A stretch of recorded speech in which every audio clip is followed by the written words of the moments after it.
This is going to be my kind of a video response to Silverfish VT's introduction to silver.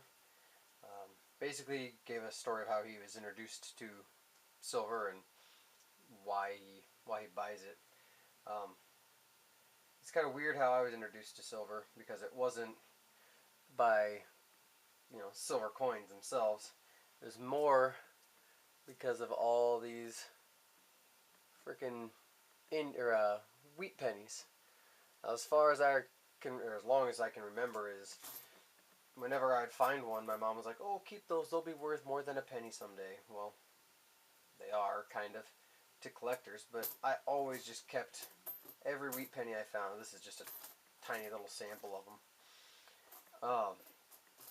I just, if I'd get them, I'd keep them. If I saw one, I'd keep it. And then I started working at a gas station, and then I saw one of these little doodaddios. My camera's not helping me out here very much. It's a buffalo nickel. No readable date. But I saw that and I was like, wow, that's really old. And then I got like two of them. Like I'd never seen one for a year or two, and then I got like two or three of them in the span of like 2 weeks. All of them in very worn condition. But I was like, man, that's cool. So I started looking into them, and then one day I'm gonna label them a bum because they smelled like piss. They smelled like piss and beer and cigarettes, and they came in and they bought a pack of Marlboro Reds with about $7 worth of silver dimes. And I don't think I would have really known what I was doing with those dimes or what they were had I not been, keeping old pennies and old buffalo nickels that I found, because I started, looking into those and seeing, that some of these coins had some silver value to them. So I looked into it and I found out what years it was, and then I kept, every time I'd find one, I would, pull it to the side out of the register, and I'd buy it. And then I, kept looking into them, and you get into a video that they talk about how you should use it for an investment. And I was like, well, that seems kind of weird. How can you use, old coins as an investment if they're all worn and not worth anything? And so then you just keep looking into things, and I ended up realizing that when I worked at that gas station, I didn't have any kind of retirement fund, and I didn't have any stock markets, and I didn't really like the idea of putting my money into basically an electronic agreement that says, oh, you own this amount of stock, even though I know you can get your stocks and shit. But I didn't like that. And so I saw that silver trades and it goes up and down, and I was like, you know what, this would be a fun way to play the stock market, but to physically have my stock in my hands. So I started buying silver, and I continue to buy silver. I used to only buy 90% silver because I don't know. I like the history behind coins. I like how you can look at it. You can see that this one was 1953. I can't read it. It's too dark in here. But you're like, well, what happened in that year? You get like some 1944. This penny was made during World War II. I'm like, well, person that had this penny, you can conjure up all sorts of different fucking stories for stuff.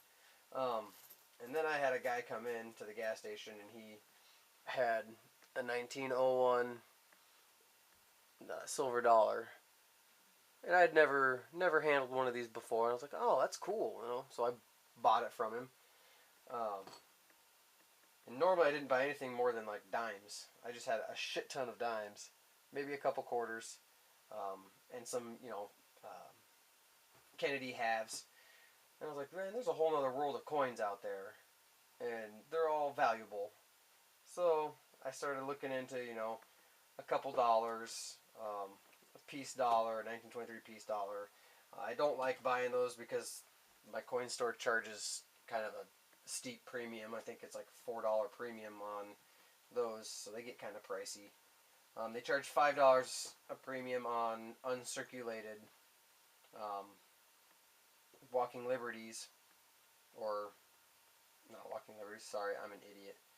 Um, Silver Eagles. But they did have.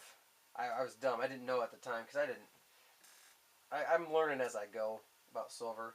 I didn't realize that 1 ounce was 1 troy ounce. I thought it was 1 ounce, which is like 90% of a troy ounce.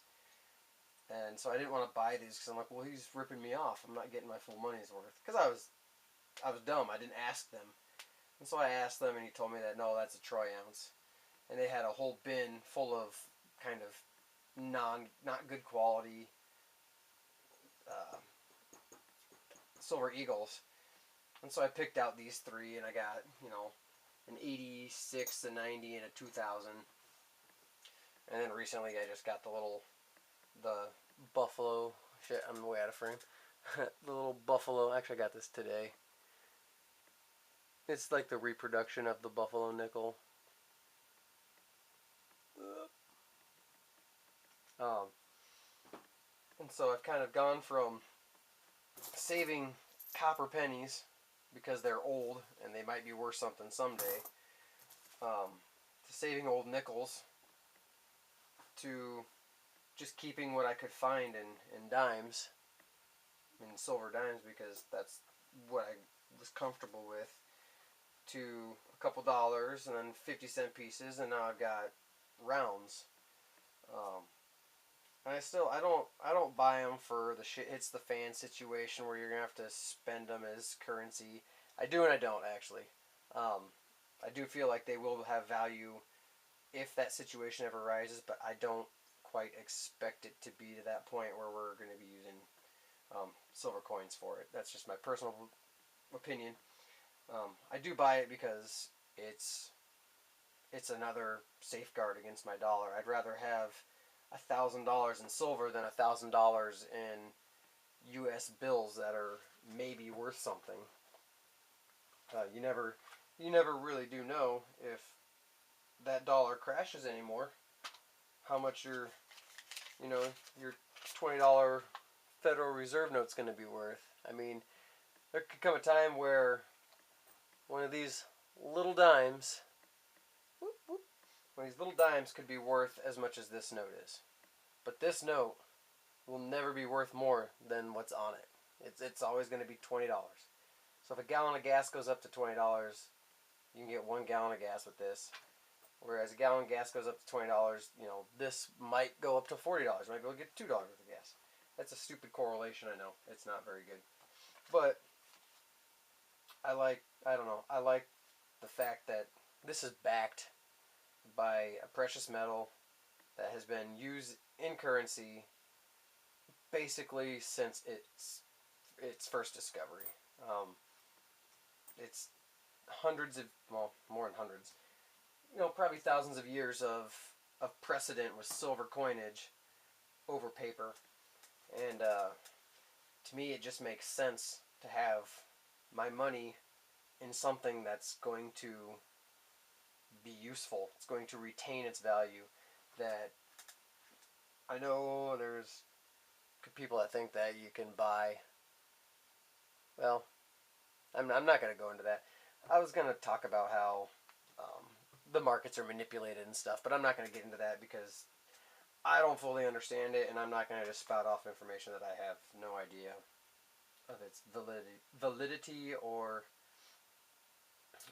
really how to coherently express it in the way that I understand it. So that's how I got into silver. This video is way too long, like all my videos end up because I just start rambling. But yeah,